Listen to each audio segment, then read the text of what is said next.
Right now, Pittsburgh's best sports show is about to begin. Call us or tweet us. We got things to talk about on the Ireland Contracting Nightly Sports Call. All right, welcome inside our studios for the Ireland Contracting Nightly Sports Call. I'm Rich Walsh. Paul Zeise is standing by. My co-host tonight. Give us a call, 412-575-2600 is the number. You can tweet me at Richie Walsh or at Paul Zeise to get on the line. We want to hear from you guys. One of the big topics today is the drama in Oakland. Stallings representation released a statement today basically saying they want all, or we're going to court, essentially. And they should. We said about it the other day. Why would he not do that? Yeah, one of my best friends is a lawyer, and he said, yeah, they have no way they could. Look, the biggest thing here is I don't understand what Pitt's doing. Like, why do you want this publicity? I don't blame him for taking a shot at trying to get less money. Okay, that's fine. But then, okay, when you know that it's not going to happen, move on, pay the money. Just pay. Let's get this over with and move on. You pay the money and you move on. And the thing about it is, the Pitt fans that are out there all have their feelings all hurt and they're all upset because people like you and like me and like a lot of other people are saying this looks bad. It looks bad. I mean, there's no reason for it. You fire a guy.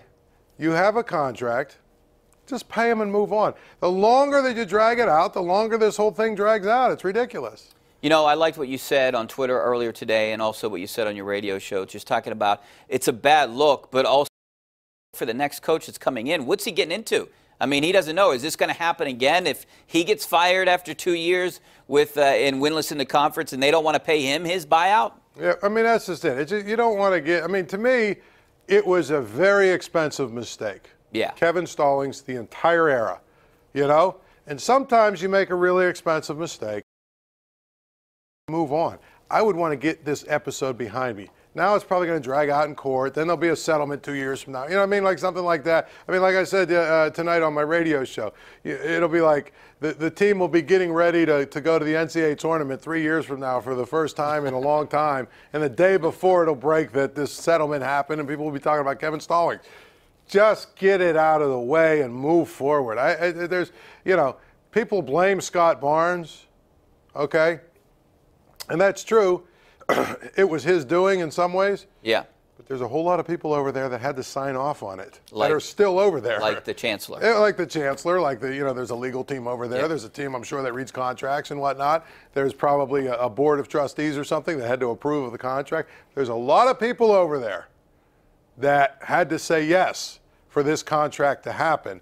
And a lot of them are still over there. So to me, I just think it's really just basically, it's petty. And I understand, the school is going to Harrisburg, what is it, next week or whatever. They're going to try and get more funding or whatever. Yeah. I mean, whatever that stuff is going on.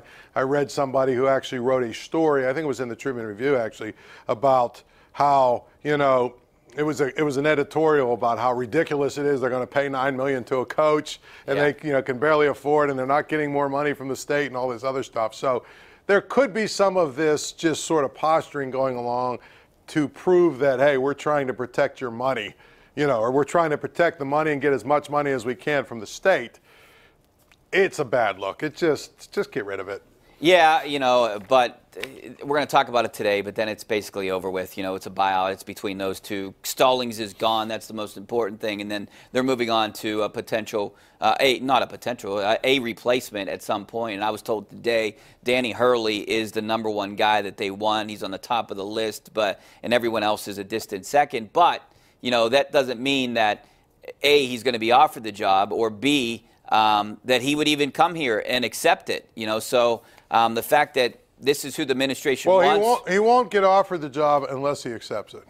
Yeah, and like what we talked about yesterday. So do you officially offer the job if you call him up and say, hey, would you be interested? Is that an offer? Well, yeah, we're like I said with the whole Al Golden incident. We're going to send you a framework for a contract, but it's not a job offer.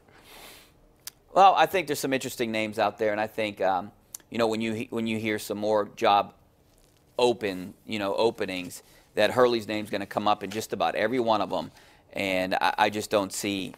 I don't know anything, but I don't. I don't see. I think he would take UConn over Pitt. That's what I'm saying. If Kevin Ollie gets fired, I would say that's probably a very strong place for him to end up. Yeah, it's a good fit. It's right there.